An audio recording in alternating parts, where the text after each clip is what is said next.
우주발사체 엔진 기술 확보. 한국형 발사체 개발 탄력. 한국형 발사체 누리호에 들어갈 75톤급 액체 엔진의 성능이 28일 성공적으로 검증됨에 따라 한국은 발사체 엔진 기술 보유국으로 인정받게 됐다.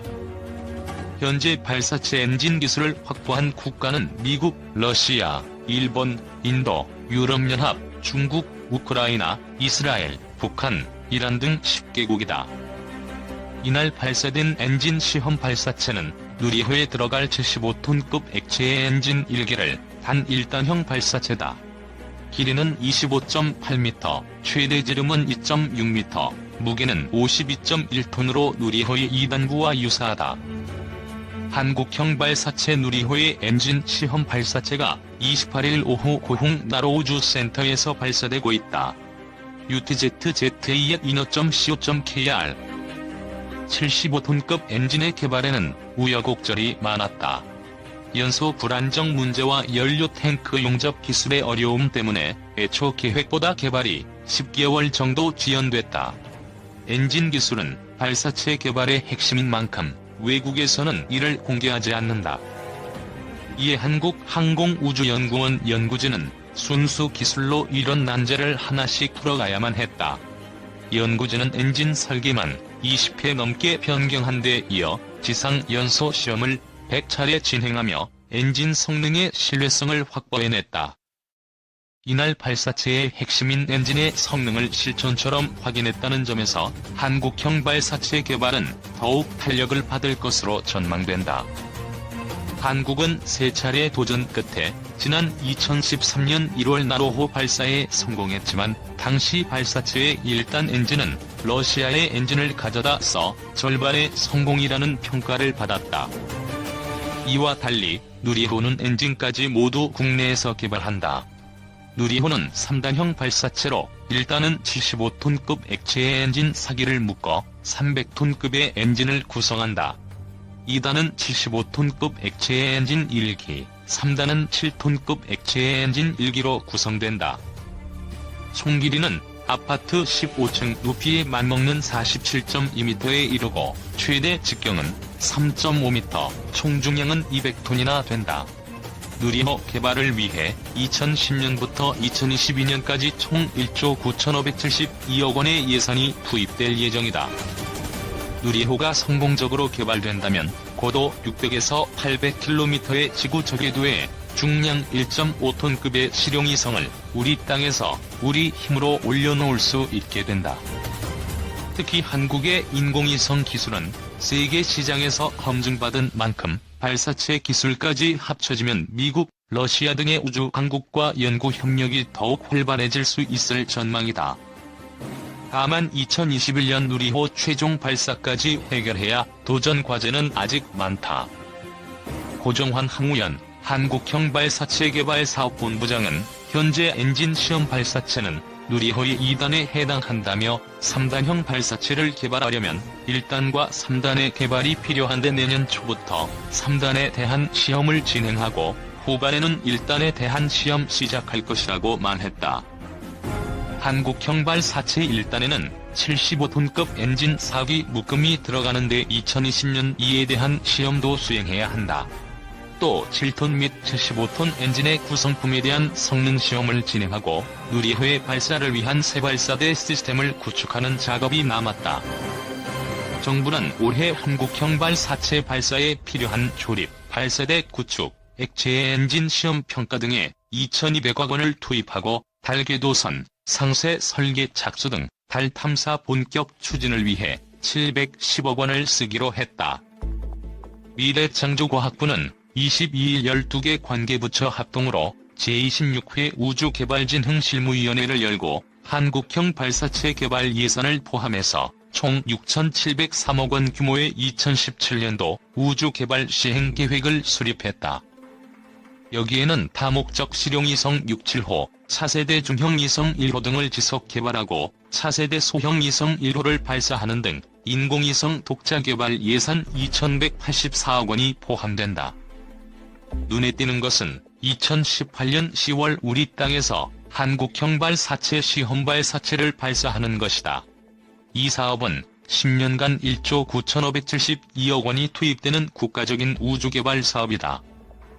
1.5톤급 실용 위성을 지구 상공 600에서 800km의 저궤도에 투입할 수 있는 우리나라 독자 우주발사체를 개발하는 것이 이 사업의 목표다.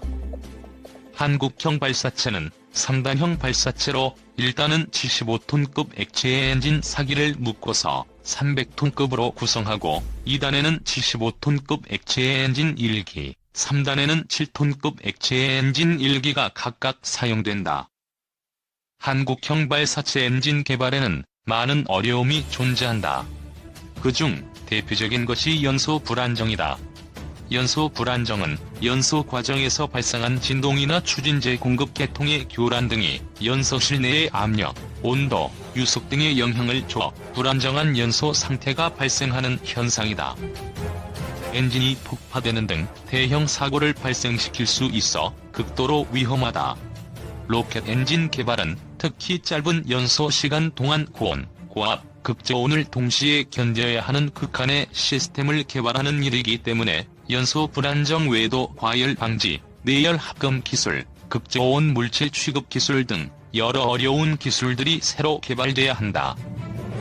우리도 연소 불안정 때문에 고생했다. 하지만 지난해 7월 항공우주연구원이 75톤 액체 엔진 1호기의 목표 연소 시간을 달성하여 한국형 발사체 개발에 있어 가장 어려운 문제를 넘어섰다.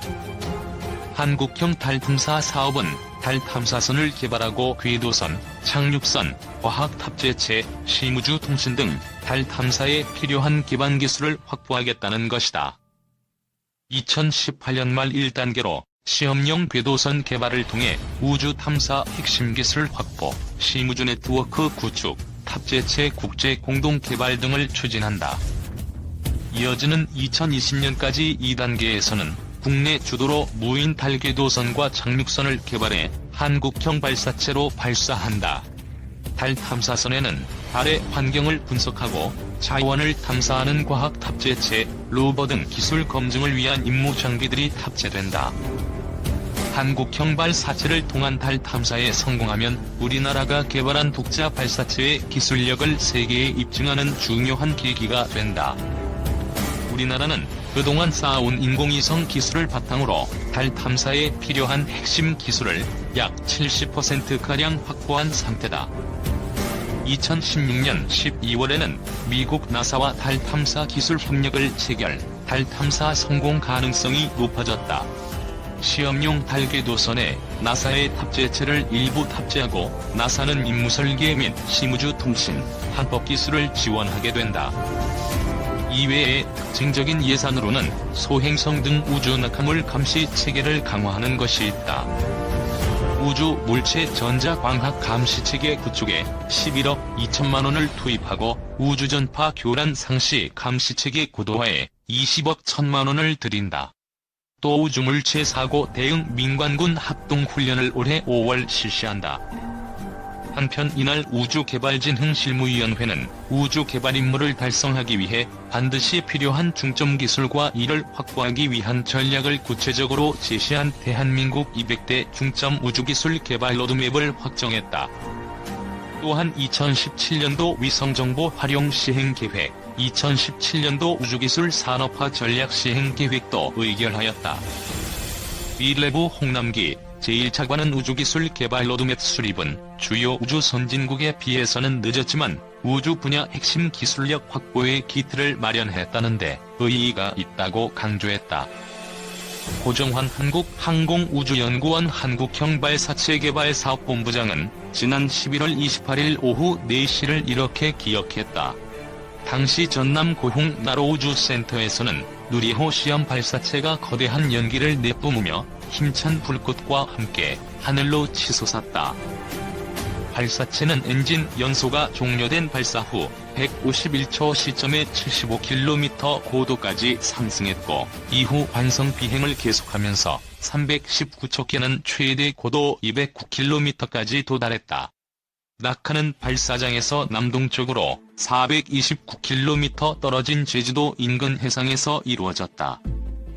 이날 발사는 당초 목표했던 연소시간 140초를 11초나 초과하면서 성공했다는 평가를 받았지만 그 최종 결과가 내려지기까지 항우연 관계자들은 긴장의 끈을 놓지 못했다. 고정환 본부장이 대전 한국항공우주연구원에 마련된 누리호 엔진 모형 앞에 서 있다. 일단 140초 이상 연소된 거 확인하자마자 박수 한 번 쳤어요. 여전히 날아야 하는 거리가 남아서 가볍게 박수 치고 조용히 지켜봐야 했거든요. 잘 날았는데 엉뚱한 곳에 떨어져도 문제잖아요.